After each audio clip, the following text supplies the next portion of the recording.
ਕੇਂਦਰ ਸਰਕਾਰ ਵੱਲੋਂ ਬਣਾਈ ਗਈ ਨਵੀਂ ਸਿੱਖਿਆ ਨੀਤੀ ਟੈਕਨੋਲੋਜੀ ਬੇਸਡ ਹੋਏਗੀ। ਟੈਕਨੋਲੋਜੀ ਬੇਸਡ ਇਸ ਲਈ ਕਿਉਂਕਿ ਹੁਣ ਆਉਣ ਵਾਲੇ ਸਮੇਂ ਦੇ ਵਿੱਚ ਅਸੀਂ ਰੋਬੋਟਿਕਸ ਤੇ ਕੋਡਿੰਗ ਦੇ ਉੱਤੇ ਜ਼ਿਆਦਾ ਕੰਮ ਕਰਦੇ ਦਿਖਾਂਗੇ। ਤੇ ਇਹ ਪਹਿਲਾਂ ਜਿਹੜਾ ਕੰਮ ਹੁੰਦਾ ਸੀ, ਪਹਿਲਾਂ ਕਾਲਜ ਗੋਇੰਗ ਜਿਹੜੇ ਸਟੂਡੈਂਟਸ ਹੁੰਦੇ ਸੀ, ਜਿਹੜੇ ਇੰਜੀਨੀਅਰਿੰਗ ਕਰਦੇ ਸੀ ਉਹ ਕਰਦੇ ਸੀ, ਲੇਕਿਨ ਹੁਣ ਜਿਹੜੇ 6ਵੀਂ ਕਲਾਸ ਤੋਂ ਹੀ ਬੱਚਿਆਂ ਨੂੰ ਕੋਡਿੰਗ ਜਿਹੜੀ ਹੈ ਉਹ ਪੜ੍ਹਾਈ ਜਾਏਗੀ।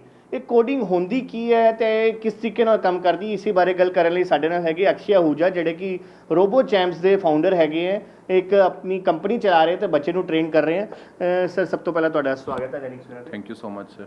ਅਕਸ਼ੇ ਜੀ, ਅਸੀਂ ਜਾਣਨਾ ਚਾਹਾਂਗੇ ਜਿਸ ਕੋਡਿੰਗ ਦੇ ਬਾਰੇ ਗੱਲ ਕੀਤੀ ਜਾ ਰਹੀ ਹੈ, ਜਿਹੜੀ ਨਵੀਂ ਐਜੂਕੇਸ਼ਨ ਪਾਲਿਸੀ ਆਈ ਹੈ, ਉਹ ਕੋਡਿੰਗ ਸਿਸਟਮ ਹੈ ਕੀ ਹੈ ਅਸਲ ਦੇ? ਬੇਸਿਕਲੀ ਕੋਡਿੰਗ ਇੱਕ ਲੈਂਗੁਏਜ ਹੈ। ਅਗਰ ਆਪਾਂ ਲੇਮੈਨ ਨੂੰ ਸਮਝਾਉਣ ਦੀ ਕੋਸ਼ਿਸ਼ ਕਰੀਏ ਕਿ ਆਡੀਅנס ਦੇਖ ਰਹੀ ਹੈ ਤੇ ਉਹਨਾਂ ਨੂੰ ਸਮਝਾਉਣ ਦੀ ਕੋਸ਼ਿਸ਼ ਕਰੀਏ ਕੋਡਿੰਗ ਹੁੰਦੀ ਕੀ ਹੈ, ਜਿੱਦਾਂ ਆਪਾਂ ਦੋਨੋਂ ਇੱਕ ਦੂਸਰੇ ਨਾਲ ਗੱਲ ਕਰ ਪਾ ਰਹੇ ਹਾਂ, ਬਿਕੋਜ਼ ਤੁਹਾਨੂੰ ਸੇਮ ਲੈਂਗੁਏਜ ਆਉਂਦੀ ਹੈ, ਮੈਨੂੰ ਪੰਜਾਬੀ ਆਉਂਦੀ ਹੈ, ਤੁਹਾਨੂੰ ਪੰਜਾਬੀ ਆਉਂਦੀ ਹੈ ਤੇ ਆਪਣੀ ਆਡੀਅנס ਨੂੰ ਪੰਜਾਬੀ ਆਉਂਦੀ ਹੈ, ਇਸ ਲਈ ਆਪਾਂ ਸਾਰੇ ਸਮਝ ਪਾ ਰਹੇ ਹਾਂ। ਸੋ ਕੋਡਿੰਗ ਇੱਕ ਲੈਂਗੁਏਜ ਹੁੰਦੀ ਹੈ ਜਿਹੜਾ ਕੰਪਿਊਟਰ ਅੰਡਰਸਟੈਂਡ ਕਰਦਾ, ਜਿਹੜਾ ਮਸ਼ੀਨ ਅੰਡਰਸਟੈਂਡ ਕਰਦੀ ਹੈ। ਫੋਰ ਐਗਜ਼ਾਮਪਲ, ਮੈਂ ਇੱਕ ਇੱਦਾਂ ਦਾ ਰੋਬੋਟ ਬਣਾਇਆ ਜਿਹਨੂੰ ਮੈਂ ਸਮਝਾਉਣਾ ਹੈ ਕਿ ਤੂੰ ਜਿੱਥੇ ਗੰਦ ਦੇਖਿਆ ਉਹਨੂੰ ਗੰਦ ਨੂੰ ਕਲੀਅਰ ਕਰਨਾ ਹੈ। ਹੁਣ ਉਹਨੂੰ ਦੋ ਚੀਜ਼ਾਂ ਸਮਝਾਉਣੀਆਂ ਇੰਪੋਰਟੈਂਟ ਹੈ। ਪਹਿਲਾ, ਗੰਦ ਕਿੱਦਾਂ ਦੇਖਣਾ ਹੈ, ਦੂਸਰਾ ਗੰਦ ਦੇਖਦੇ ਹੀ ਸਫਾਈ ਕਰਨੀ ਹੈ, ਰਾਈਟ। ਉਹ ਹੁਣ ਮੈਂ ਆਪਣੀ ਭਾਸ਼ਾ 'ਚ ਤੁਹਾਨੂੰ ਸਮਝਾ ਨਹੀਂ ਸਕਦਾ, ਤੇ ਉਹ ਜਿਹੜੀ ਲੈਂਗੁਏਜ ਮੈਂ ਉਹਨਾਂ ਨੂੰ ਸਮਝਾਉਣਾ, ਜਿਹੜੀ ਲੈਂਗੁਏਜ ਨਾਲ ਸਮਝਾ ਸਕਦਾ, ਉਹਨੂੰ ਆਪਾਂ ਕੋਡਿੰਗ ਕਹਿੰਦੇ ਹਾਂ, ਉਹਨੂੰ ਆਪਾਂ ਪ੍ਰੋਗਰਾਮਿੰਗ ਕਹਿੰਦੇ ਹਾਂ। ਉਹ ਕਿਸ ਤਰੀਕੇ ਨਾਲ ਤਿਆਰ ਹੁੰਦੀ ਹੈ ਉਹ ਲੈਂਗੁਏਜ? ਸੋ ਬੇਸਿਕਲੀ ਅਲੱਗ-ਅਲੱਗ ਡਿਵਾਈਸਿਸ ਨੇ, ਅਲੱਗ-ਅਲੱਗ ਹਾਰਡਵੇਅਰ ਪਾਰਟ ਨੇ, ਜਿਹਦੇ ਵਿੱਚ ਫੋਰ ਐਗਜ਼ਾਮਪਲ ਆਪਾਂ ਇੱਕ ਵੈਬਸਾਈਟ ਕ੍ਰੀਏਟ ਕਰਨੀ ਹੈ। ਉਹਨੂੰ ਵੈਬਸਾਈਟ ਕ੍ਰੀਏਟ ਕਰਨ ਨੂੰ ਬਹੁਤ ਸਾਰੇ ਲੈਂਗੁਏਜਸ ਅਵੇਲੇਬਲ ਹੈ। ਵਰਡਪ੍ਰੈਸ ਲੈਂਗੁਏਜ, ਵਰਡਪ੍ਰੈਸ ਇੱਕ ਪਲੈਟਫਾਰਮ ਅਵੇਲੇਬਲ ਹੈ, CSS ਲੈਂਗੁਏਜ ਅਵੇਲੇਬਲ ਹੈ, ਜਾਵਾ ਸਕ੍ਰਿਪਟ ਅਵੇਲੇਬਲ ਹੈ, ਡਿਫਰੈਂਟ ਲੈਂਗੁਏਜਸ ਹੈ। ਸੋ ਡਿਫਰੈਂਟ ਸਾਇੰਟਿਸਟ ਨੇ ਡਿਫਰੈਂਟ ਲੈਂਗੁਏਜਸ ਕ੍ਰੀਏਟ ਕੀਤੀਆਂ ਹੋਈਆਂ ਤੇ ਆਪਾਂ ਉਹਨਾਂ ਨੂੰ ਯੂਜ਼ ਕਰ ਸਕਦੇ ਹਾਂ ਇਸ ਟਾਈਮ 'ਚ। ਤੇ ਅਕਸ਼ੇ, ਅਸੀਂ ਜਾਣਨਾ ਚਾਹਾਂਗੇ ਇਨ ਫਿਊਚਰ ਇਹ ਕਿਵੇਂ ਸਾਡੇ ਲਾਈਫ ਦੇ ਉੱਤੇ ਇੱਕ ਇੰਪੈਕਟ ਪਾਉਣ ਵਾਲਾ ਹੈ, ਕਿਉਂਕਿ ਰੋਬੋਟਿਕਸ ਇੱਕ ਇਸ ਤਰ੍ਹਾਂ ਦੀ ਚੀਜ਼ ਹੈ ਜਿਹੜੀ ਕਿ ਸਾਡਾ ਐਡਵਾਂਸ, ਅਸੀਂ ਕਹੀਏ ਕਿ ਸਾਡਾ ਜਿਹੜਾ ਫਿਊਚਰ ਹੈ ਉਹ ਰੋਬੋਟਿਕਸ ਦੇ ਉੱਤੇ ਡਿਪੈਂਡ ਹੈ। ਬਿਲਕੁਲ। ਇੱਕ ਚੀਜ਼ ਜਿਹੜੀ ਆਪਣੇ ਇੰਡੀਆ 'ਚ ਸੈਡ ਪਾਰਟ ਹੈ, ਜਿਹਨੂੰ ਆਪਾਂ ਕਹੀਏ, ਅੱਜ ਤੋਂ ਅਗਰ ਆਪਾਂ 15 ਸਾਲ ਪਹਿਲਾਂ ਦੀ ਗੱਲ ਕਰੀਏ, ਜੋ ਕਿਤਾਬਾਂ ਸ਼ਾਇਦ ਮੈਂ ਪੜ੍ਹੀਆਂ ਸੀਗੀਆਂ ਉਹੀ ਕਿਤਾਬਾਂ ਇਹ ਬੱਚੇ ਪੜ੍ਹ ਰਹੇ ਨੇ, ਜਦਕਿ ਇਹ ਬੱਚੇ ਬਹੁਤ ਐਡਵਾਂਸ ਹੋ ਚੁੱਕੇ ਹੈ। ਆਪਣੀ ਗਵਰਨਮੈਂਟ ਨੂੰ ਟਾਈਮ ਲੱਗਦਾ ਅੰਡਰਸਟੈਂਡ ਕਰਨ ਨੂੰ। ਅਸੀਂ ਜਦੋਂ ਇਹ ਕਨਸੈਪਟ ਲਾਂਚ ਕੀਤਾ ਸੀਗਾ, ਜਦਕਿ being a private company, being a startup, ਸਾਨੂੰ ਇਹ ਲਾਂਚ ਨਹੀਂ ਕਰਨਾ ਚਾਹੀਦਾ। ਇੱਦਾਂ ਦੇ ਇਨੀਸ਼ੀਏਟਿਵ ਸਰਕਾਰ ਨੂੰ ਲੈਣੇ ਚਾਹੀਦੇ ਸੀਗੇ ਤਾਂ ਕਿ ਸਾਡੇ ਦੇਸ਼ ਦੀ ਤਰੱਕੀ ਹੋਵੇ, ਬੱਚੇ ਮਤਲਬ ਚੀਜ਼ਾਂ ਉਹ ਸਿੱਖ ਪਾਉਣ ਜੋ ਕਿ ਰਿਕੁਆਇਰਡ ਹੈ। ਸੋ 7 ਸਾਲ ਪਹਿਲਾਂ ਅਸੀਂ ਕੋਡਿੰਗ ਰੋਬੋਟਿਕਸ ਸਿਖਾਉਣਾ ਸ਼ੁਰੂ ਕੀਤਾ ਸੀ ਸਕੂਲਸ ਵਿੱਚ। ਬਹੁਤ ਮੁਸ਼ਕਿਲ ਸੀਗਾ ਅਡੋਪਟ ਕਰਾਉਣਾ। ਤਾਂ ਅੱਜ ਜੋ ਟਾਈਮ ਹੈ, ਗਵਰਨਮੈਂਟ ਨੇ ਪਾਲਿਸੀ ਇੰਟਰੋਡਿਊਸ ਕਰਤੀ ਹੈ ਜਿਹਦੇ ਵਿੱਚ 6th class onwards coding compulsory ਕਰਤੀ ਹੈ। ਤਾਂ ਆਫ ਕੋਰਸ ਹੁਣ ਉਹਦਾ ਬੈਨੀਫਿਟ ਸਾਨੂੰ ਵੀ ਮਿਲਣ ਵਾਲਾ ਹੈ, ਬਿਕੋਜ਼ ਅਸੀਂ ਪੁਰਾਣੇ ਨੇ ਟਾਈਮ ਤੋਂ ਕੰਮ ਕਰ ਰਹੇ ਹਾਂ ਔਰ ਕਾਈਂਡ ਆਫ ਐਕਸਪਰਟ ਬਣ ਚੁੱਕੇ ਹਾਂ ਔਰ ਬਣਨ ਦੀ ਕੋਸ਼ਿਸ਼ ਕਰ ਰਹੇ ਹਾਂ, ਜਿਹਦੇ ਵਿੱਚ ਬੱਚਿਆਂ ਨੂੰ ਕੋਡਿੰਗ ਔਰ ਰੋਬੋਟਿਕਸ ਦੇ ਥਰੂ ਸਿਖਾਉਣ ਦੀ ਕੋਸ਼ਿਸ਼ ਕਰ ਰਹੇ ਹਾਂ। ਆਲਰੇਡੀ ਕਾਫੀ ਹਜ਼ਾਰਾਂ 'ਚ ਬੱਚੇ ਅਸੀਂ ਟ੍ਰੇਨ ਕਰ ਚੁੱਕੇ ਹਾਂ ਔਰ ਲੋਕਡਾਊਨ ਦੇ ਟਾਈਮ 'ਤੇ ਹੀ ਅਸੀਂ ਘੱਟੋ ਘੱਟ ਨਹੀਂ ਤਾਂ 7,500-8,000 ਬੱਚੇ ਟ੍ਰੇਨ ਕੀਤੇ ਨੇ ਪਿਛਲੇ 3-3.5 ਮਹੀਨਿਆਂ 'ਚ, ਜਿਹਦੇ ਵਿੱਚ ਅਸੀਂ ਕੋਸ਼ਿਸ਼ ਕਰ ਰਹੇ ਹਾਂ ਕਿ ਜ਼ਿਆਦਾ ਤੋਂ ਜ਼ਿਆਦਾ ਬੱਚਿਆਂ ਨੂੰ ਰੀਚ ਕੀਤਾ ਜਾਵੇ, ਨਾ ਕਿ ਸਿਰਫ ਪ੍ਰਾਈਵੇਟ ਸਕੂਲਸ ਦੇ ਬੱਚਿਆਂ ਨੂੰ, ਈਵਨ ਗਵਰਨਮੈਂਟ ਸਕੂਲਸ ਦੇ ਬੱਚਿਆਂ ਨੂੰ, ਜਾਂ ਫਿਰ ਜਿਹੜੇ ਬੱਚੇ ਨਹੀਂ ਅਫੋਰਡ ਕਰ ਸਕਦੇ ਉਹਨਾਂ ਨੂੰ ਵੀ ਅਸੀਂ ਟ੍ਰੇਨ ਕੀਤਾ ਜਾਵੇ। ਸੋ ਅਸੀਂ ਆਪਣੀ ਕੋਸ਼ਿਸ਼ ਕਰ ਰਹੇ ਹਾਂ ਔਰ ਸਰਕਾਰ ਆਪਣੀ ਕੋਸ਼ਿਸ਼ ਕਰ ਰਹੀ ਹੈ ਕਿ ਕਿੱਦਾਂ ਇਹਨੂੰ ਕਰ ਸਕਦੇ ਹਾਂ। ਹੁਣ ਸਰਕਾਰ ਨੇ ਜੋ ਇਨੀਸ਼ੀਏਟਿਵ ਲਿੱਤਾ ਹੈ, ਅਸੀਂ ਰਿਸਪੈਕਟ ਕਰਦੇ ਹਾਂ ਉਸ ਇਨੀਸ਼ੀਏਟਿਵ ਦੀ। ਆਫ ਕੋਰਸ ਜੋ ਚੀਜ਼ ਅਸੀਂ 7 ਸਾਲ ਤੋਂ ਬੋਲਦੇ ਆ ਰਹੇ ਹਾਂ, ਗਵਰਨਮੈਂਟ ਨੇ ਇੱਕਦਮ ਇਨੀਸ਼ੀਏਟਿਵ ਲਿੱਤਾ, ਹੁਣ ਵਧੀਆ ਲੱਗਿਆ। ਈਵਨ ਅਸੀਂ ਉਸ ਇਨੀਸ਼ੀਏਟਿਵ ਨੂੰ ਔਰ ਪ੍ਰਾਈਮ ਮਿਨਿਸਟਰ ਨਰਿੰਦਰ ਮੋਦੀ ਦੇ ਇਨੀਸ਼ੀਏਟਿਵ ਨੂੰ ਪ੍ਰਮੋਟ ਕਰਨ ਲਈ ਅਸੀਂ ਇੱਕ ਇਵੈਂਟ ਵੀ ਕਰ ਰਹੇ ਹਾਂ, ਵਰਚੁਅਲ ਇਵੈਂਟ ਕਰ ਰਹੇ ਹਾਂ। ਮਤਲਬ ਵਿਸ਼ਵ ਦਾ ਪਹਿਲਾ ਇਵੈਂਟ ਹੈ ਜਿਹਦੇ ਵਿੱਚ we are creating a world record in collaboration with World Book of Records London, ਜਿਹਦੇ ਵਿੱਚ world's largest online coding classroom create ਕਰ ਰਹੇ ਹਾਂ। ਆਲਮੋਸਟ 5000 ਪਲੱਸ ਬੱਚੇ ਇੱਕ ਟਾਈਮ ਤੇ ਬੈਠ ਕੇ ਕੋਡਿੰਗ ਕਰਨਗੇ ਜਾਂ ਫਿਰ ਕੋਡਿੰਗ ਦੀ ਕਲਾਸ ਅਟੈਂਡ ਕਰ ਸਕਦੇ ਆ। ਉਹ ਵਰਲਡ ਦੀ ਸਭ ਤੋਂ ਵੱਡੀ, ਵਿਸ਼ਵ ਦੀ ਸਭ ਤੋਂ ਵੱਡੀ ਕਲਾਸਰੂਮ ਹੈ, ਜਿਹਦੇ ਵਿੱਚ ਆਲਮੋਸਟ 25 ਕੰਟਰੀਜ਼ ਦੇ ਲੋਕ, ਬੱਚੇ, ਡਿਫਰੈਂਟ ਸਕੂਲ। ਕਦੋਂ ਹੋਣਾ ਹੈ ਇਹ? ਅਸੀਂ 10th of November ਨੂੰ ਪਲਾਨ ਕਰ ਰਹੇ ਹਾਂ। ਅੱਛਾ। ਤੇ ਅਕਸ਼ੇ, ਤੁਸੀਂ ਕਿਹਾ ਕਿ ਵਰਚੁਅਲ, ਅੱਜ ਦੀ ਡੇਟ ਦੀ ਗੱਲ ਕਰੀਏ ਤੇ ਅੱਜ ਅਸੀਂ ਇੱਕ ਤਰੀਕੇ ਨਾਲ ਵਰਚੁਅਲ ਵਰਲਡ ਦੇ ਵਿੱਚ ਚਲੇ ਗਏ ਹਾਂ, ਕਿਉਂਕਿ ਇੱਕ ਕੋਵਿਡ-19 ਨੇ ਸਾਨੂੰ ਬਹੁਤ ਕੁਝ ਘਰ ਬਹਿ ਕੇ ਸਿਖਾਇਆ ਵੀ ਹੈ।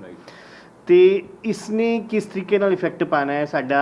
ਕੀ ਸਾਡਾ ਭਵਿੱਖ ਸਿਰਫ ਵਰਚੁਅਲ ਭਵਿੱਖ ਬਣ ਕੇ ਰਹੇਗਾ ਤੇ ਉਹ ਕਿਵੇਂ ਕੰਮ ਕਰੇਗਾ? ਦੋਨੋਂ ਚੀਜ਼ਾਂ ਦੀ ਆਪਣੀ ਵੈਲਿਊ ਨੇ, ਦੋਨੋਂ ਚੀਜ਼ਾਂ ਦਾ ਆਪਣਾ ਮਹੱਤਵ ਹੈ। ਜਿੱਦਾਂ ਅਗਰ ਆਪਾਂ ਗੱਲ ਕਰੀਏ, ਆਫ ਕੋਰਸ ਬੱਚੇ ਆ ਜਿਹੜੇ, ਆਮ ਸ਼ੋਰ ਇਹ ਸਕੂਲ ਮਿਸ ਕਰ ਰਹੇ ਹੋਣੇ, ਕਿਉਂਕਿ ਇਹਨਾਂ ਨੂੰ ਅੱਜ ਉਹ ਚੀਜ਼ਾਂ ਮਿਲ ਪਾ ਰਹੀਆਂ ਜੋ ਇਹ ਸਿੱਖਣਾ ਚਾਹ ਰਹੇ ਸੀ ਲਾਈਫ 'ਚ। ਬਟ ਕਿਤੇ ਨਾ ਕਿਤੇ physical education is very important, ਜਿਹਦੇ ਵਿੱਚ ਗੇਮਸ ਨੇ, ਜਿਹਦੇ ਵਿੱਚ ਬੱਚਿਆਂ ਨੂੰ ਮਿਲਣਾ, ਸੋਸ਼ਲ ਇੰਟਰੈਕਸ਼ਨ, ਬਹੁਤ ਕੁਝ ਸਿਖਾਉਂਦੀਆਂ ਨੇ ਆਫ ਕੋਰਸ। ਮੈਂ ਆਪਣੀ ਅਗਰ ਗੱਲ ਕਰਾਂ, ਮੇਰਾ ਪਿਛਲੇ 5 ਮਹੀਨੇ ਤੋਂ ਟਰੈਵਲ ਰੁਕਿਆ ਹੋਇਆ ਹੈ, ਜਦ ਕਿ ਮੈਂ ਪੂਰਾ ਇੰਡੀਆ 'ਚ ਅਲੱਗ-ਅਲੱਗ ਸਕੂਲਸ ਜਾ ਕੇ ਟਰੈਵਲ ਕਰਦਾ, ਪ੍ਰਿੰਸੀਪਲਸ ਨੂੰ ਮਿਲਦਾ, ਬੱਚਿਆਂ ਨੂੰ ਮਿਲਦਾ, ਬਟ ਉਹ ਰੁਕਿਆ ਹੋਇਆ ਇਸ ਟਾਈਮ 'ਤੇ। ਮੈਨੂੰ ਪਤਾ ਮੇਰੀ ਜੋ ਲਰਨਿੰਗਸ ਹੈ ਉਹ ਰੁਕ ਗਈਆਂ ਨੇ। ਆਫ ਕੋਰਸ ਵਰਚੁਅਲੀ ਬਹੁਤ ਕੁਝ ਸਿੱਖਿਆ ਲਾਈਫ 'ਚ, ਬਟ ਇਹ ਵੀ ਚੀਜ਼ਾਂ ਨੇ ਜਿਹੜੀਆਂ ਰੁਕੀਆਂ ਹੋਈਆਂ ਨੇ। ਬਟ ਵਰਚੁਅਲ ਜਿਹੜਾ ਵਰਲਡ ਹੈ ਨਾ, ਇਹਦੇ ਵਿੱਚ ਸਭ ਤੋਂ ਵੱਡਾ ਐਡਵਾਂਟੇਜ ਇਹ ਹੈ ਕਿ it saves a lot of time ਬਹੁਤ ਬਚਾਉਂਦਾ ਬੱਚਾ ਦਾ। ਹੁਣ ਮੈਂ ਤੁਹਾਨੂੰ 2 ਬੱਚਿਆਂ ਨਾਲ ਮਿਲਵਾਉਣ ਜਾਊਂਗਾ, ਇਹ ਅੰਬਾਲਾ ਦੇ ਬੱਚੇ ਨੇ, ਘਰ ਬੈਠ ਕੇ ਇੰਨਾ ਕੁਝ ਸਿੱਖ ਚੁੱਕੇ ਨੇ ਕਿ ਹੁਣ ਇਹਨਾਂ ਨੇ ਰੀਸੈਂਟਲੀ ਗੋਗਲਸ ਬਣਾਈਆਂ ਨੇ ਜਿਹਦੇ ਵਿੱਚ ਸੋਸ਼ਲ ਡਿਸਟੈਂਸਿੰਗ ਕਿੱਦਾਂ ਮੇਨਟੇਨ ਕਰਨੀ ਹੈ। ਬੱਚਿਆਂ ਨੂੰ ਨਹੀਂ ਪਤਾ ਨਾ ਕਿ ਮੈਂ ਕਿਸੇ ਦੇ ਕੋਲ ਜਾ ਰਿਹਾ, ਉਹਦੇ ਵਿੱਚ ਇਹਨਾਂ ਨੇ ਸੈੱਟ ਕਰਤਾ ਕਿ 6 ਫੁੱਟ ਜਿੱਦੇ 6 ਫੁੱਟ ਤੋਂ ਘੱਟ ਆਬਜੈਕਟ ਆਉਣ ਦੀ ਕੋਸ਼ਿਸ਼ ਕਰਦਾ ਹੈ, ਉਹ ਆਟੋਮੈਟਿਕਲੀ ਬੱਚਿਆਂ ਨੂੰ ਵਾਈਬ੍ਰੇਸ਼ਨ ਕਰਨੀ ਸ਼ੁਰੂ ਕਰ ਦਿੰਦਾ ਹੈ ਜਾਂ ਫਿਰ ਮੈਸੇਜ ਦਿੰਦਾ ਹੈ ਸਾਊਂਡ ਦੇ ਥਰੂ ਕਿ ਤੁਸੀਂ ਪਿੱਛੇ ਹੋ ਜਾਓ, ਸੋਸ਼ਲ ਡਿਸਟੈਂਸਿੰਗ ਨਹੀਂ ਮੇਨਟੇਨ ਹੋ ਰਹੀ। ਸਿਮਿਲਰਲੀ ਇਹਨਾਂ ਨੇ ਇੱਕ ਵੈਂਟੀਲੇਟਰ ਬਣਾਇਆ ਹੈ ਘਰ ਬੈਠ ਕੇ ਕਿ ਜਿਹਦੇ ਵਿੱਚ 2 ਪੇਸ਼ੈਂਟਸ ਨੂੰ ਇੱਕ ਟਾਈਮ ਤੇ ਵੈਂਟੀਲੇਟਰ ਪ੍ਰੋਵਾਈਡ ਕਰਨ ਦੀ ਕੋਸ਼ਿਸ਼ ਕਰ ਰਿਹਾ ਹੈ ਕਿ ਆਟੋਮੇਸ਼ਨ, ਉਹ ਵੀ ਅਗੇਨ ਕੋਡਿੰਗ ਯੂਜ਼ ਕਰਕੇ ਇਹਨਾਂ ਨੇ ਮੋਬਾਈਲ ਐਪ ਦੇ ਥਰੂ ਆਪਰੇਟ ਹੋ ਰਿਹਾ ਹੈ, ਮੋਬਾਈਲ ਐਪ ਦੇ ਥਰੂ ਬੰਦ ਹੋ ਰਿਹਾ ਤਾਂ ਕਿ ਡਾਕਟਰਸ ਨੂੰ ਜਾਣਾ ਨਾ ਪਵੇ। ਇਹਨਾਂ ਨੇ ਇੱਕ ਇੱਦਾਂ ਦੀ ਵੈਨ ਬਣਾਈ ਹੈ ਜਿਹਦੇ ਵਿੱਚ ਫੂਡ ਸਪਲਾਈ ਹੋ ਰਹੀ ਹੈ ਪੇਸ਼ੈਂਟਸ ਨੂੰ ਕਿ ਮੈਸ ਵਾਲਿਆਂ ਨੂੰ ਕੋਵਿਡ ਪੇਸ਼ੈਂਟਸ ਨੂੰ ਮਿਲਣ ਦੀ ਆਫ ਕੋਰਸ ਡਿਸਟੈਂਸ ਕਿੱਦਾਂ ਮੇਨਟੇਨ ਕਰਨਾ ਹੈ। ਉਹਦੇ ਵਿੱਚ ਕੀ ਹੈ, ਮੈਸ ਵਿੱਚ ਉਹ ਖਾਣਾ ਰੱਖ ਕੇ ਭੇਜ ਦੇਣਗੇ, ਪੂਰਾ ਪ੍ਰੋਪਰ ਪਾਥ ਕ੍ਰੀਏਟ ਹੋ ਗਿਆ, ਉਹ ਜਾਊਗਾ ਪੇਸ਼ੈਂਟ ਕੋਲ, ਅਲਾਰਮ ਕਰੂਗਾ ਕਿ ਤੁਹਾਡਾ ਖਾਣਾ ਆ ਗਿਆ, ਤੁਸੀਂ ਖਾਣਾ ਚੱਕ ਲਓ, ਖਾਣਾ ਖਾ ਲਓ। ਆਟੋਮੈਟਿਕਲੀ ਜਿੱਦਾਂ ਖਾਣਾ ਖਤਮ ਹੋਊਗਾ ਸਾਰਿਆਂ ਦਾ, ਆਟੋਮੈਟਿਕਲੀ ਦੁਬਾਰਾ ਪਿਕ ਕਰੂਗਾ ਪਲੇਟਸ ਯੂਟੈਂਸਿਲਸ ਕਿ ਘੱਟੋ ਘੱਟ ਇੰਟਰੈਕਸ਼ਨ ਕਿੱਦਾਂ ਹੋਵੇ, ਉਹ ਵੀ ਰਿਕਵਰ ਜਲਦੀ ਹੋਣ, ਕਿਸੇ ਹੋਰ ਨੂੰ ਪ੍ਰੋਬਲਮ ਨਾ ਹੋਵੇ। ਮਤਲਬ ਇਹ ਥਾਟ ਪ੍ਰੋਸੈਸ ਕਿਉਂ ਆਇਆ ਇਹਨਾਂ ਦੇ ਮਾਈਂਡ 'ਚ? ਬਿਕੋਜ਼ ਇਹਨਾਂ ਨੇ ਹੈਂਡਸ ਔਨ ਪ੍ਰੈਕਟਿਸ ਕਰਕੇ ਦੇਖਿਆ। ਅੱਜ ਤੱਕ ਜੋ ਇਹ ਕਰ ਰਹੇ ਸੀਗੇ ਲਾਈਫ 'ਚ ਸਾਰਾ ਥਿਓਰੈਟੀਕਲ ਕਰ ਰਹੇ ਸੀਗੇ, ਬਟ ਨਾਓ ਇਹ ਹੈਂਡਸ ਔਨ ਪ੍ਰੈਕਟਿਸ ਕਰ ਰਹੇ ਨੇ। ਹੁਣ ਇਹਨਾਂ ਦੇ ਇੱਕ ਆਈਡੀਆ ਦੇਖਦੇ ਨੇ ਤਾਂ ਉਹਨੂੰ ਇੰਪਲੀਮੈਂਟ ਕਰਨ ਦੀ ਕੋਸ਼ਿਸ਼ ਕਰਦੇ ਆ। ਅਸੀਂ ਜਾਣਨਾ ਚਾਹਾਂਗੇ ਕਿਵੇਂ ਵਰਕ ਕਰਦਾ ਹੈ। Kartik, can you show the home automation system? ਇੱਕ ਵਾਰੀ ਦਿਖਾਓਗੇ ਤੇ ਆਪਣਾ ਨਾ ਮਾਈਕ ਅਨਮਿਊਟ ਕਰ ਲਓ ਪਲੀਜ਼। ਹਾਂਜੀ ਹਾਂਜੀ ਸਰ, ਇੱਕ ਵਾਰੀ बताओगे पूरा वर्क कैसे करता है? ਤੁਹਾਨੂੰ ਹੁਣ ਅਸੀਂ ਦਿਖਾਉਣ ਲੱਗੇ ਹਾਂ ਕਿ ਕਿਵੇਂ ਬੱਚਿਆਂ ਨੇ ਘਰ ਬੈਠੇ ਜਿਹੜਾ ਆਪਣਾ ਇੱਕ ਵੈਂਟੀਲੇਟਰ ਬਣਾਇਆ ਹੈ। Home automation. Sir home automation में हमने एक आर्डिनो, एक ब्लूटूथ मॉड्यूल, एक रिले मॉड्यूल और 2 बल्ब होल्डर, 2 बल्ब यूज करे हैं। इसके अंदर हमने क्या करा है, हमने जो आर्डिनो है उसके अंदर हमने कोड करा कि वो कमांड जैसी फोन से रिसीव करे तो ब्लूटूथ मॉड्यूल अपनी RX TX से आर्डिनो में आएगा, आर्डिनो उस मैसेज को रिले मॉड्यूल में भेजेगा और वो एक्टिव हो जाएगा जिससे बल्ब चलेंगे।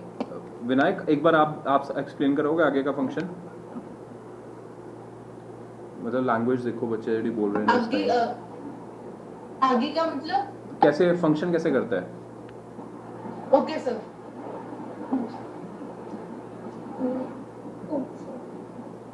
it's not active. Yes.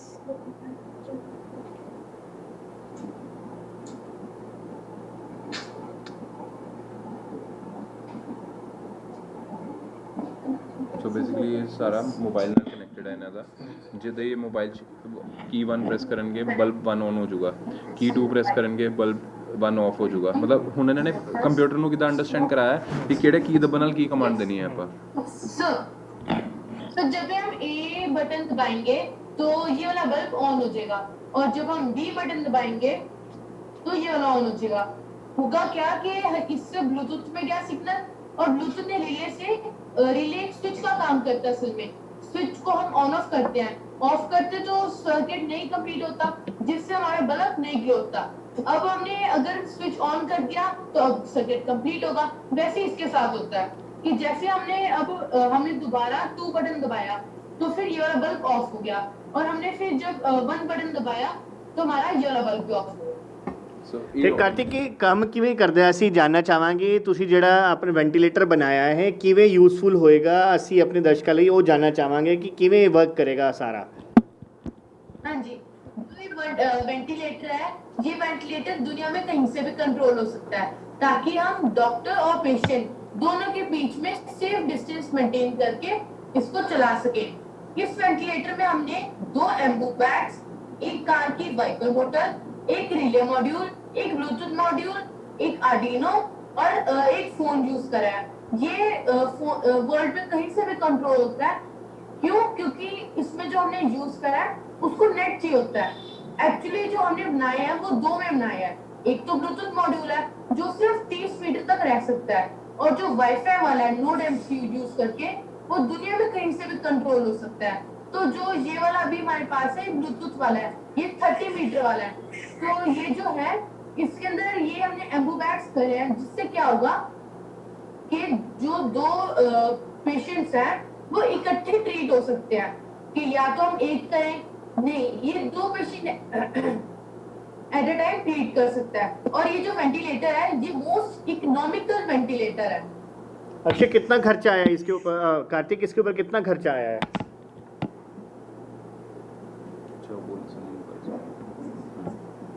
Kartik, कितना इसके ऊपर एक्सपेंडिचर लगा है आपका? एक्सपेंडिचर तो सर को ही पता है। अक्षय जी, कितना कहते थे खर्चा? ਅਪਰੋਕਸੀਮੇਟਲੀ ਇੱਥੇ 2200 2300 ਦੇ ਵਿੱਚ ਖਰਚਾ ਆਇਆ। ਤੇ ਅਗਰ ਅਸੀਂ ਅਮੂਮਨ ਅਗਰ ਵੈਂਟੀਲੇਟਰ ਦੀ ਗੱਲ ਕਰੀਏ ਤੇ ਉਹਦੇ ਤੇ ਕਿੰਨਾ ਖਰਚਾ ਦਾ, ਕਿੰਨੀ ਮਹਿੰਗੀ? ਡਿਪੈਂਡ ਕਰਦਾ ਕਿਹੜੀ ਕੰਪਨੀ ਤੋਂ ਖਰੀਦ ਰਹੇ, ਇਟਸ ਅਗੇਨ ਬ੍ਰਾਂਡ, ਕਿ ਸਰਕਾਰ ਕਿਹੜੀ ਕੰਪਨੀ ਤੋਂ ਖਰੀਦਦੀ ਹੈ, ਡਿਪੈਂਡ ਕਰਦਾ। ਹੁਣ ਤੁਸੀਂ ਇਹ 'ਚ ਅਗਰ ਦੇਖੋਗੇ ਨਾ, ਇਹ ਐਂਬੂ ਬੈਗਸ ਜਿਹੜੇ ਹੈਗੇ ਨਾ, ਹੁਣ ਇੱਕਦਮ ਜਦੋਂ ਕੋਵਿਡ ਆਇਆ ਸੀਗਾ, ਵੈਂਟੀਲੇਟਰ ਨਹੀਂ ਮਿਲ ਰਹੇ, ਵੈਂਟੀਲੇਟਰ ਨਹੀਂ ਮਿਲ ਰਹੇ, ਜਦਕਿ ਐਂਬੂ ਬੈਗਸ ਆਟੋਮੈਟਿਕਲੀ ਇੰਨੇ ਜ਼ਿਆਦਾ ਕਾਤਾਰ 'ਚ ਅਵੇਲੇਬਲ ਹੈ। ਤੁਸੀਂ ਅਗਰ ਆਪਣੀ ਸਿਟੀ ਦੀ ਗੱਲ ਕਰੋ, ਅੰਬਾਲਾ ਦੀ ਗੱਲ ਕਰੋ ਨਾ, ਉਹਦੇ ਵਿੱਚ ਕਰੋੜੋ ਐਂਬੂ ਬੈਗਸ ਮਿਲ ਸਕਦੇ ਆ ਤੁਹਾਨੂੰ ਇੱਕ ਟਾਈਮ ਤੇ, ਮਤਲਬ ਇੰਨੀ ਮੈਨੂਫੈਕਚਰਿੰਗ ਹੈ ਇਹਦੀ। But there is no machine ਕਿ ਜਿਹੜੇ ਉਹਨਾਂ ਨੂੰ ਆਪਰੇਟ ਕਰ ਸਕੇ ਆਟੋਮੈਟਿਕਲੀ। ਹੁਣ ਇਹਨਾਂ ਨੇ ਕੀਤਾ ਕੀ ਹੈ, ਅਗਰ ਤੁਸੀਂ ਕਲੋਜ਼ਲੀ ਦੇਖੋ, ਉਹ ਜਿਹੜਾ ਹੱਥ ਵਾਲਾ ਵੈਂਟੀਲੇਟਰ ਸੀਗਾ ਜਿਹੜਾ ਨਾਰਮਲੀ ਮਿਲਦਾ ਹੈ ਹਸਪੀਟਲਸ ਵਿੱਚ, ਉਹਨੂੰ ਹੀ ਕਨਵਰਟ ਕੀਤਾ ਹੈ। ਸੋ ਹੁਣ ਇਹਨੂੰ ਕਨਵਰਟ ਕਰਤਾ ਹੈ, ਹੁਣ ਇਹਨੂੰ ਆਪਾਂ ਮੈਨੂਫੈਕਚਰਿੰਗ ਕਰਨ ਚਾਹੀਏ ਤਾਂ ਆਪਾਂ ਜਿੰਨੇ ਮਰਜ਼ੀ ਮੈਨੂਫੈਕਚਰ ਕਰ ਸਕਦੇ ਹਾਂ, ਬਿਕੋਜ਼ ਇਹਦੀ ਕੋਈ ਸ਼ਾਰਟੇਜ ਨਹੀਂ ਹੈ, ਕੁਝ ਵੀ ਅਵੇਲੇਬਲ, ਐਸੀ ਅਵੇਲੇਬਿਲਿਟੀ ਨਹੀਂ ਹੈ ਜੋ ਨਹੀਂ ਅਵੇਲੇਬਲ। ਕਾਰ ਦੇ ਵਾਈਪਰ ਨਾਲ ਇਹ ਬਣਾਇਆ ਹੈ, ਵਾਈਪਰ ਦੀ ਮੋਟਰ ਨਾਲ, ਵਾਈਪਰ ਦੀ ਮੋਟਰ ਬਿਲਕੁਲ, ਬਿਕੋਜ਼ ਉਹ ਮੋਟਰ ਨਾ ਬਹੁਤ ਪਾਵਰਫੁਲ ਮੋਟਰ ਹੁੰਦੀ ਹੈ। ਤੁਸੀਂ ਕਦੀ ਆਬਜ਼ਰਵ ਕੀਤਾ ਹੋਣਾ, ਅਗਰ ਤੁਹਾਡਾ ਹੱਥ ਆ ਜਾਂਦਾ ਔਰ ਤੁਸੀਂ ਮੋਟਰ ਔਨ ਕੀਤੀ ਹੋਈ ਹੈ, ਉਹ ਨੀਚੇ ਨਹੀਂ ਪੁਸ਼ ਕਰ ਸਕਦੀ, ਮਤਲਬ ਬਹੁਤ ਪਾਵਰਫੁਲ ਮੋਟਰ ਹੈ ਕਿ ਉਹਦਾ, ਔਰ ਉਹ ਮੋਟਰ ਬਹੁਤ ਰੇਅਰ ਖਰਾਬ ਹੁੰਦੀ ਹੈ। ਤੇ ਇਹ ਇਸ ਤਰ੍ਹਾਂ ਦੀ ਕਾਫੀ ਸਾਰੀ ਚੀਜ਼ਾਂ ਹੁਣ ਸਾਡਾ ਜਿਹੜਾ ਐਡਵਾਂਸ ਟੈਕਨੋਲੋਜੀ ਹੈ ਸਾਨੂੰ ਘਰ ਬੈਠੇ ਚੀਜ਼ਾਂ ਸਿਖਾ ਸਕਦੀ ਹੈ। ਕਿਵੇਂ ਬੱਚੇ ਜਿਹੜੇ ਹੈ ਇਸ ਨੂੰ ਅਡਾਪਟ ਕਰ ਸਕਦੇ ਹੈ ਇਸ ਚੀਜ਼? ਸਭ ਤੋਂ ਵੱਡੀ ਗੱਲ ਹੈ ਕਿ ਇਸ ਟਾਈਮ ਜਿਹੜਾ ਸਭ ਤੋਂ ਵੱਡਾ ਬੈਨੀਫਿਟ ਹੈ ਬੱਚਿਆਂ ਨੂੰ, ਉਹ ਇਹ ਹੈ ਕਿ ਕਿੱਥੇ ਬੈਠ ਕੇ ਵੀ ਕਿੱਥੇ ਵੀ ਸਿੱਖ ਸਕਦੇ ਨੇ। ਉਹਨਾਂ ਨੂੰ ਕੋਈ ਇਨਵਾਇਰਮੈਂਟ ਦੀ ਜ਼ਰੂਰਤ ਨਹੀਂ ਹੈ, ਉਹਨਾਂ ਨੂੰ ਕੋਈ ਸੈਂਟਰ ਜਾਣਾ ਨਹੀਂ ਪੈਣਾ, ਉਹਨਾਂ ਨੂੰ ਕੋਈ ਵੀ ਕੰਪਨੀ ਵਿੱਚ ਐਡਮਿਸ਼ਨ ਲੈਣ ਦੀ ਲੋੜ ਨਹੀਂ ਹੈ। ਸੋ ਬਹੁਤ ਸਾਰੇ ਰਿਸੋਰਸਿਸ ਆਨਲਾਈਨ ਅਵੇਲੇਬਲ ਨੇ, ਬਹੁਤ ਸਾਰੀ ਕੰਪਨੀਜ਼ ਹੈ ਜਿਹੜੀਆਂ ਸਿਖਾ ਰਹੀਆਂ ਨੇ। ਜਿੱਦਾਂ ਹੁਣ ਅਸੀਂ ਅੱਜ ਕੱਲ੍ਹ ਕੋਡਿੰਗ ਦੇ ਕੋਰਸਿਸ ਸਿਖਾ ਰਹੇ ਹਾਂ, ਰੋਬੋਟਿਕਸ ਦੇ ਕੋਰਸਿਸ ਸਿਖਾ ਰਹੇ ਹਾਂ। ਸਾਨੂੰ ਤੁਸੀਂ ਮੰਨੋਗੇ ਨਹੀਂ, ਇੱਕ ਦਿਨ 'ਚ ਆਲਮੋਸਟ 4000 4500 ਕੁਐਰੀਜ਼ ਆ ਰਹੀਆਂ ਨੇ। ਹੁਣ ਅਫਕੋਰਸ ਉਹਨਾਂ ਨੂੰ ਟੈਕਲ ਕਰਨਾ, ਔਰ ਉਹਨਾਂ ਨੂੰ ਅਸੀਂ ਉਹਦੇ ਵਿੱਚੋਂ ਬੱਚੇ ਚੂਜ਼ ਕਰਦੇ ਹਾਂ ਕਿ ਇਹਨਾਂ ਨੂੰ ਸਿਖਾਇਆ ਜਾ ਸਕਦਾ ਹੈ। ਸੋ ਡਿਫਰੈਂਟ ਪਲੈਟਫਾਰਮਸ ਨੇ ਜਿੱਥੇ ਬੱਚੇ ਸਿੱਖ ਰਹੇ ਨੇ, ਵਨ ਆਫ ਦੈਮ ਰੋਬੋਚੈਂਪਸ ਵੀ ਹੈ। ਤੇ ਕੋਈ ਏਜ ਲਿਮਿਟ ਵੀ ਹੁੰਦੀ ਹੈ ਇਹਦੇ ਵਿੱਚ? ਯੂਜੂਅਲੀ ਏਜ ਲਿਮਿਟ ਹੁੰਦੀ ਹੈ ਅਫਕੋਰਸ, ਬਟ ਤੁਹਾਨੂੰ ਮੈਂ ਇੱਕ ਛੋਟਾ ਸਾ ਐਗਜ਼ਾਮਪਲ ਦੇਣਾ। ਜਿਹੜਾ ਬੱਚੇ ਹੈ ਨਾ, ਉਹ ਬਲੈਂਕ ਹਾਰਡ ਡਿਸਕ ਨੇ। ਜਸਟ ਇਮੈਜਿਨ ਜਦੋਂ ਬੱਚਾ ਪੈਦਾ ਹੁੰਦਾ ਹੈ ਨਾ, ਉਹ ਫਸਟ ਵਰਡ ਜਦੋਂ ਬੋਲਦਾ ਹੈ, ਉਹ ਫਸਟ ਵਰਡ ਕੀ ਬੋਲਦਾ ਹੈ? ਅਫਕੋਰਸ ਮੰਮਾ ਪਾਪਾ ਜੋ ਵੀ ਉਹਨੂੰ ਸਿਖਾਇਆ ਜਾਂਦਾ ਹੈ। ਜਦੋਂ ਇੱਕ ਬੱਚਾ ਪੈਦਾ ਹੁੰਦਾ, ਉਹ ਲੈਂਗੁਏਜ ਸਿੱਖਦਾ ਹੈ ਨਾ ਜਿਹੜੀ, ਉਹ ਕਿੱਦਾਂ ਲੈਂਗੁਏਜ ਸਿੱਖਦਾ? ਉਹ ਲਿਪਸਿੰਗ ਦੇ ਨਾਲ ਲੈਂਗੁਏਜ ਸਿੱਖਦਾ ਹੈ। ਅਗਰ ਫੋਕਸ ਕਰੋ ਤੁਸੀਂ ਉਹਨੂੰ, ਫੋਕਸ ਕਰਕੇ ਕਹਿੰਦੇ ਬੇਟਾ ਬੋਲੋ ਮੰਮਾ, ਤਾਂ ਉਸको ਉਹਨੂੰ ਲਿਪਸਿੰਗ ਦਾ ਆਪਾਂ ਮੂਵਮੈਂਟ ਸਿਖਾਉਂਦੇ ਹਾਂ। ਮਤਲਬ ਜਸਟ ਇਮੈਜਿਨ ਇੱਕ ਬੱਚਾ ਜਦੋਂ ਪੈਦਾ ਹੁੰਦਾ ਹੈ, ਬਲੈਂਕ ਹਾਰਡ ਡਿਸਕ ਹੁੰਦਾ, ਉਹ ਪੂਰੀ ਦੀ ਪੂਰੀ ਡਿਕਸ਼ਨਰੀ ਖੁਦ ਹੀ ਕ੍ਰੀਏਟ ਕਰ ਲੈਂਦਾ ਹੈ ਨਾ। ਇਹਦਾ ਮਤਲਬ ਹਾਂ ਹੈ, ਇਹਦਾ ਮਤਲਬ ਨਾ ਹੈ। ਅਗਰ ਮੈਂ ਉਲਟਾ ਸਿਖਾਵਾਂ ਤਾਂ ਉਲਟਾ ਸਿੱਖ ਜਾਣਗੇ। ਇੰਨੇ ਬ੍ਰੇਨੀ ਨੇ ਬੱਚੇ।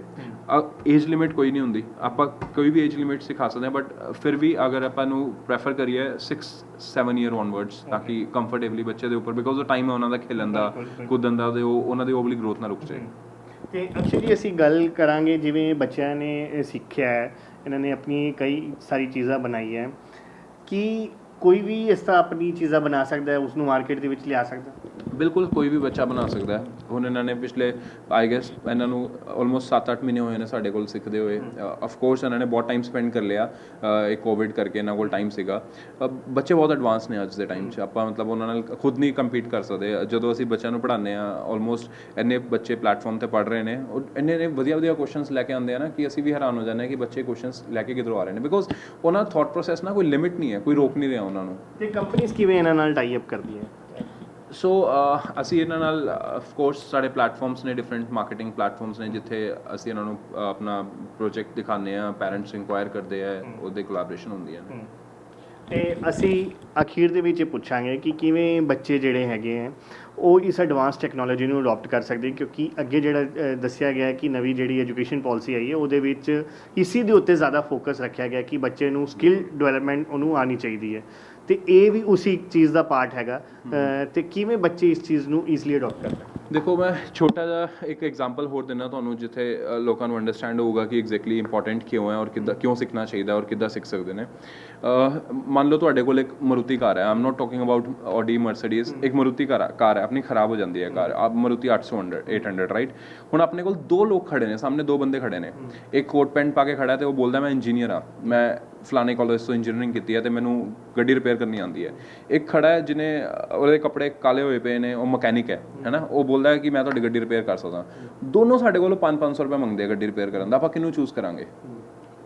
ਆਬਵੀਅਸ ਹੈ ਅਸੀਂ ਮਕੈਨਿਕ ਨੂੰ ਜ਼ਿਆਦਾ, ਆਪਾਂ 1 ਮਿੰਟ 'ਚ ਕਹਿ ਦਿੰਦੇ ਹਾਂ ਆਬਵੀਅਸ ਹੈ ਆਪਾਂ ਮਕੈਨਿਕ ਨੂੰ ਚੂਜ਼ ਕਰਾਂਗੇ। ਜਦ ਕਿ ਇੱਕ ਇੰਜੀਨੀਅਰ ਬਣਨ ਲਈ ਉਹਦਾ ਐਕਸਪੀਰੀਅੰਸ ਦੇਖੋ, ਨਰਸਰੀ ਤੋਂ ਲੈ ਕੇ +2 ਤੱਕ ਆਲਮੋਸਟ 15 ਸਾਲ ਪਲੱਸ 4 ਸਾਲ ਦੀ ਗ੍ਰੈਜੂਏਸ਼ਨ, 19 ਸਾਲ ਦਾ ਐਕਸਪੀਰੀਅੰਸ ਲੱਗਿਆ ਉਹਨੂੰ, 19 ਸਾਲ ਦੀ ਮਿਹਨਤ ਲੱਗੀ ਉਹਨੂੰ ਇੰਜੀਨੀਅਰ ਬਣਨ ਲਈ। ਆਪਾਂ 1 ਮਿੰਟ 'ਚ ਕਹਿਤਾ ਆਬਵੀਅਸਲੀ ਆਪਾਂ ਉਹਨੂੰ ਚੂਜ਼ ਕਰਾਂਗੇ ਬਿਕੋਜ਼ ਉਹਨੂੰ 2 ਸਾਲ 3 ਸਾਲ ਦਾ ਐਕਸਪੀਰੀਅੰਸ ਹੈ ਸਿਰਫ। ਕਿਉਂ ਆਪਾਂ ਉਹਨੂੰ ਚੂਜ਼ ਕਰ ਰਹੇ ਹਾਂ? ਕਿਉਂਕਿ ਉਹਦੇ ਹੈਂਡਸ ਔਨ ਪ੍ਰੈਕਟਿਸ ਹੈ। ਉਹਨੇ ਜਿਹੜਾ ਇੰਜੀਨੀਅਰ ਉਹਨੇ ਕਿਤਾਬੀ ਪੜ੍ਹਾਈ ਕੀਤੀ ਹੈ ਕਿ ਇੰਜਨ ਕਿੱਦਾਂ ਹੁੰਦਾ ਹੈ, ਕਿੱਦਾਂ ਦਿਖਦਾ ਹੈ, ਕੀ ਕਰ ਸਕਦੇ ਆ, ਬਟ ਉਹਨੇ ਆਪਣੀ ਅੱਖੀ ਦੇਖਿਆ ਔਰ ਹੱਥੀ ਕੀਤਾ ਹੈ। ਉਹੀ ਜਿਹੜੀ ਐਜੂਕੇਸ਼ਨ ਹੈ ਅੱਜ ਦੇ ਟਾਈਮ 'ਚ ਬੱਚਿਆਂ ਨੂੰ ਕਿਉਂ ਇੰਪੋਰਟੈਂਟ ਹੈ ਇਹ ਵਾਲੀ ਐਜੂਕੇਸ਼ਨ? ਬਿਕੋਜ਼ ਇਹ ਫਿਊਚਰ ਹੈ। ਜਦ ਤੱਕ ਇਹ ਹੈਂਡਸ ਔਨ ਪ੍ਰੈਕਟਿਸ ਨਹੀਂ ਕਰਨਗੇ, ਹੁਣ ਇਹਨਾਂ ਨੇ ਕੋਡਿੰਗ ਕਰਦੇ ਹੋਏ ਇੰਨਾ ਕੁਝ ਸਿੱਖ ਲਿਆ ਬਿਕੋਜ਼ ਇਹਨਾਂ ਲੌਜਿਕਸ ਇਹਨੇ ਕਲੀਅਰ ਹੋ ਗਿਆ, ਇਹਨਾਂ ਨੂੰ ਪਤਾ ਹੈ ਕਿ ਲਾਈਫ ਦਾ ਰੀਅਲ ਗੋਲ ਕੀ ਹੈ। ਹੁਣ ਇਹ ਬੱਚੇ ਮੇਰੇ ਨਾਲ ਗੱਲ ਕਰਦੇ ਨੇ ਕਿ ਸਰ ਮੈਂ ਨਾ ਇੱਦਾਂ ਦੀ ਵੈਬਸਾਈਟ ਬਣਾਉਣਾ ਚਾਹੁੰਦਾ ਜਿਹਦੇ ਵਿੱਚ ਮਤਲਬ ਆਪਾਂ ਹੁਣ Amazon ਤੇ ਕੁਝ ਖਰੀਦਦੇ ਹਾਂ, ਆਪਾਂ ਕਿੱਦਾਂ ਖਰੀਦਦੇ ਹਾਂ ਟਾਈਪ ਕਰਦੇ ਹਾਂ ਨਾ, ਉਹਦੇ ਵਿੱਚ ਮੇਰਾ ਥੌਟ ਪ੍ਰੋਸੈਸ ਸਮਝ ਆਵੇ, ਮੈਂ ਕੀ ਖਰੀਦਣਾ ਚਾਹੁੰਦਾ ਤੇ ਮੈਨੂੰ ਉਹੀ ਦਿਖਾਵੇ ਤੇ ਮੈਂ ਆਪਣਾ ਆਰਡਰ ਕਰਦਾ। ਮਤਲਬ ਸੋਚ ਦੇਖੋ ਬੱਚਿਆਂ ਦੀ ਕਿੱਥੇ ਜਾ ਰਹੀ ਹੈ, ਉਹ ਕਿਉਂ ਜਾ ਪਾ ਰਹੀ ਹੈ? ਬਿਕੋਜ਼ ਉਹ ਚੀਜ਼ਾਂ ਸਿੱਖ ਪਾ ਰਹੇ ਨੇ। ਅਕਸ਼ੈ ਜੀ ਧੰਨਵਾਦ ਗੱਲ ਕਰਨ ਲਈ, ਦੈਨਿਕ ਸਵੇਰਾ ਲਈ। ਤੇ ਅਸੀਂ ਵਿਨਾਇਕ ਤੇ ਕਾਰਤਿਕ ਦਾ ਵੀ ਬਹੁਤ ਬਹੁਤ ਧੰਨਵਾਦ ਕਰਦੇ ਹਾਂ ਕਿ ਉਹਨਾਂ ਨਾਲ ਗੱਲਬਾਤ ਕੀਤੀ ਹੈ।